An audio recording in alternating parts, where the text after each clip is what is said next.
दोस्तों, जब हमारे पास करने को कुछ नहीं होता तो बस इस तरह के ही विचार आने लगते हैं, जैसे फोन देखना या फिर मोबाइल पर घंटों तक अपना टाइम वेस्ट करते रहना, और भी ऐसे कई विचार जो हमारे समय और ज़िंदगी को नष्ट करने में बढ़ावा देते हैं।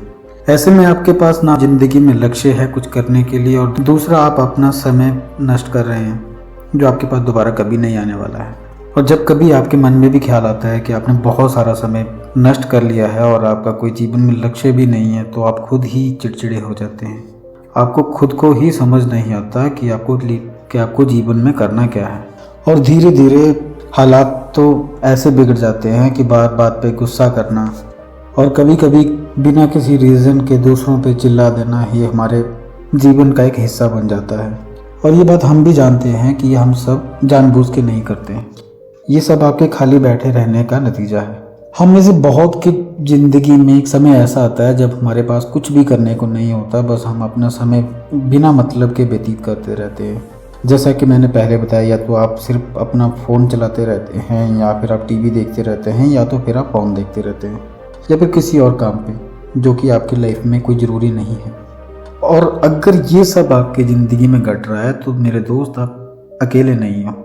आप जैसे लाखों लोगों के साथ ये चीज़ें घट रही हैं। 18 से लेके 25 साल की उम्र तक बहुत सारे लोग इसी समस्या का सामना करते हैं, और यही तो समय है जिसमें या तो आप अपनी लाइफ बना लेते हो या तो फिर अपनी लाइफ बिगाड़ लेते हो। और इसमें ज़रूरी है कि आपको यही समझना चाहिए कि आपको खाली समय मिला क्यों है।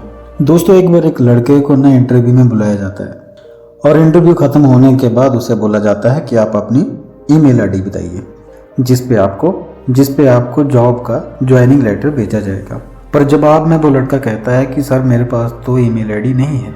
और इस बात पर जो इंटरव्यू लेने वाला होता है वो कहता है कि आज के समय में जिसके पास ईमेल आईडी ही नहीं है वो बहुत पीछे है, और हम ऐसे इंसान को जॉब नहीं दे सकते जो कि अपने जीवन में इतना पीछे हो। इस बात से दुखी होकर वो लड़का सोचता है क्यों ना सब्जी बेचकर ही गुजारा किया जाए, इस काम से कुछ तो कमाई होगी जिससे गुजारा चलेगा।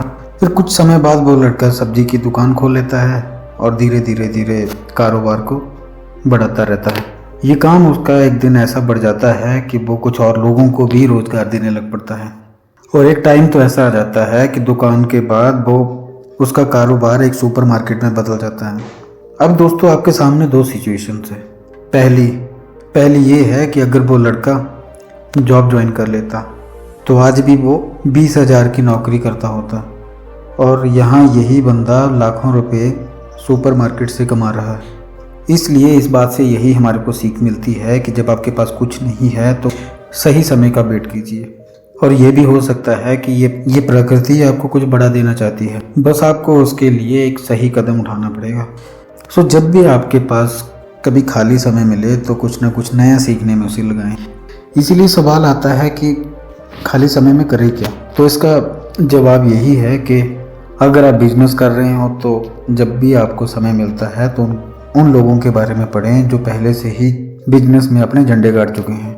और अगर आप जॉब कर चुके हैं तो आप उनके बारे में पढ़िए जो कि जॉब में रहते ही अपना एक सफलता का बड़ा मुकाम हासिल कर चुके हैं। यकीन मानिए, ये सारी चीज़ें आपके जीवन में बहुत बड़ा बदलाव लेके आएंगी। आप ज़िंदगी में जब भी नए गोल चुन के उसके पीछे लग जाओगे ना, तो मैं गारंटी देता हूँ कि आपके जीवन में कभी भी बुरे विचार नहीं आएंगे।